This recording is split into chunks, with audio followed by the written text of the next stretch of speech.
संचालन कर रहे सुनील जी, अपने बीच उपस्थित हम सबों के अभिभावक गोवर्धन पासवान जी, नीलपत चौधरी जी, बद्री पंडित जी, रामेश्वर यादव जी, मुख्य प्रतिनिधि सरयू प्रसाद जी,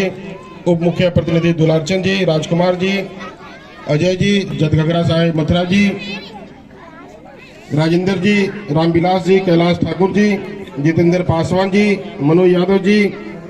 सबीर अंसारी जी, राजेश पंडित जी, रवि पासवान जी, विकास राम जी, इंद्रदेव यादव जी, हमारे बड़े भाई आरपी भारती जी, पत्रकार सुरेंद्र ठाकुर जी और सभी युवाओं के चहेतर, सभी युवाओं को एकत्रित करने वाले मेरे भाई फौजी दिलीप सिंह जी, सम्मानित सभी विद्यालय के बच्चे, सभी सम्मानित माताएं और युवा शक्ति। आज पूरे देश और दुनिया में नेताजी सुभाष चंद्र बोस जी की जयंती मनाई जा रही है और ये आजादी के सबसे बड़े नायक जैसे राष्ट्रपिता महात्मा गांधी,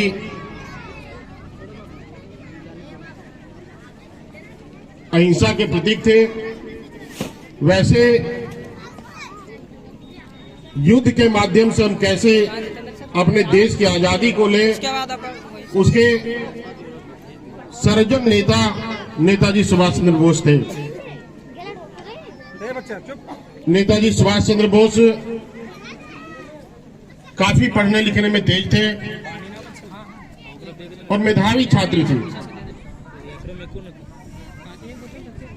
जब ये उच्च शिक्षा के लिए ब्रिटेन पढ़ने गए और ICS में इनका जब चयन हुआ और अंग्रेजों के बीच ये नौकरी जब करने लगे, तब इनके मन में बड़ा पीड़ा आया कि मेरा देश गुलाम है और वैसे अंग्रेजों के हाथों गुलाम है और उन अंग्रेजों के साथ हमें नौकरी करना पड़ रहा है, जो कि उस समय के देश के सबसे बड़े नौकरी, जैसे आज के दिन में UPSC है, वैसे सबसे बड़े पद पे थे। उन्होंने अपने पद पे रिजाइन करके वो अपने देश वतन लौटने का उन्होंने संकल्प लिया। पूरे देश में और पूरे दुनिया में जब चर्चाएं होने लगी कि कौन ऐसा लड़का है जो ICS का नौकरी छोड़ करके भारत आ रहा है, देश की आजादी की लड़ाई लड़ने जा रहा है, कौन ऐसा नौजवान है, सबके मन में उन्हें देखने की लालसा, देखने की जिज्ञासा उत्पन्न होने लगी। और मुंबई के बंदरगाह में जब इन्होंने पहली बार कदम रखा तो इनके स्वागत के लिए हजारों युवा वहां पे उपस्थित थे। तो उनके मन में एक भाव आया कि जब मुझे देखने के लिए यहाँ पे इतने हजारों लोग यहाँ पे उपस्थित हुए हैं, जब मैं देश में घूमूंगा, मोटिवेशन फैलाऊंगा, लोगों को जागरूक करूंगा, तो निश्चित रूप से देश के युवा संगठित होंगे, एकत्रित होंगे और हम सभी मिलकर देश की लड़ाई को अधिक मजबूती के साथ लड़ सकेंगे। देश की लड़ाई में उन्होंने लड़ाई प्रारंभ किया और उन्होंने ही पहली बार जय हिंद का नारा दिया और युवाओं के बीच तुम मुझे खून दो मैं तुम्हें आजादी दूंगा का नारा के साथ उन्होंने देश की आजादी का बिगुल उन्होंने फूंका। सुभाष चंद्र बोस एक नेतृत्व करता थे, संगठन करता थे और उनकी जो विदेश नीति थी वो उस समय के, उस जमाने के हिसाब से सबसे बड़े नेता और सबसे बड़ा विद्वान और सबसे बड़ा संगठन करता नेता थे। वो देश की आजादी के लिए,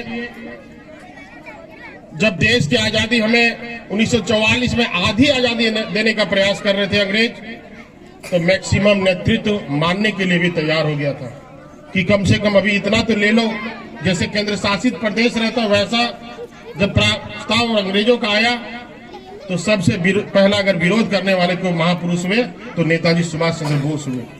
उन्होंने कहा मुझे आधी आजादी नहीं चाहिए,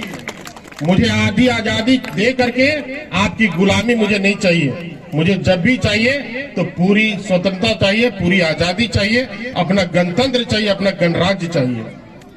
तब उन्होंने ब्रिटेन में जा करके चुपके चुपके कलकत्ता से धनबाद के रास्ते चुपके चुपके लाहौर होते हुए वो ब्रिटेन पहुंचे और ब्रिटेन में जा करके वहां के हिटलर से मिले। जितने भी अंग्रेज के दुश्मन थे, जितने भी अंग्रेज के दुश्मन थे, वैसे सभी देशों में उन्होंने जाने का काम किया और सभी से सहयोग मांगने का काम किया वो। और पहला सहयोग उन्होंने हिटलर से लिया और इसके बाद वो इंडोनेशिया में जाकर के जापान से उन्होंने पहली मुलाकात जापान के राष्ट्रपति से किया और वहां के राष्ट्रपति को ये समझाने में वो सफल हुए कि हमारे देश के सैनिकों के माध्यम से आपके यहाँ अटैक करते हैं वो अंग्रेज, वो हमें सिपाही, वो हमारे 35,000 सेना वापस चाहिए। और वही सेना लेकर के पहली बार भारत नेताजी सुभाष चंद्र बोस पहुंचे और पहली आजादी की झंडा मणिपुर में वो पहला गाड़े, वहां से हमारे देश की आजादी का बिगुल फूंका गया। और जब उस समय सारे चीज प्रतिबंधित रहती थी, मात्र एक टेलीग्राफ जो हमें पोस्ट कार्ड कहते हैं, चिट्ठी कहते हैं, वो माध्यम था। तो सोचिए उस समय चूंकि लड़ाई इन्होंने गांधी जी के विरुद्ध खड़ा किया था, गांधी जी के प्रति भी इनका समर्पण था, गांधी जी को भी इनके प्रति समर्पण था। एक दूसरे को दोनों काफी चाहते थे, चाहे गुरु के रूप में हो चाहे शिष्य के रूप में हो। तब उन्होंने गांधी जी को मैसेज करने का सोचा कि हम जब आजादी की लड़ाई युद्ध के माध्यम से प्रारंभ करें तो हम कैसे गांधी जी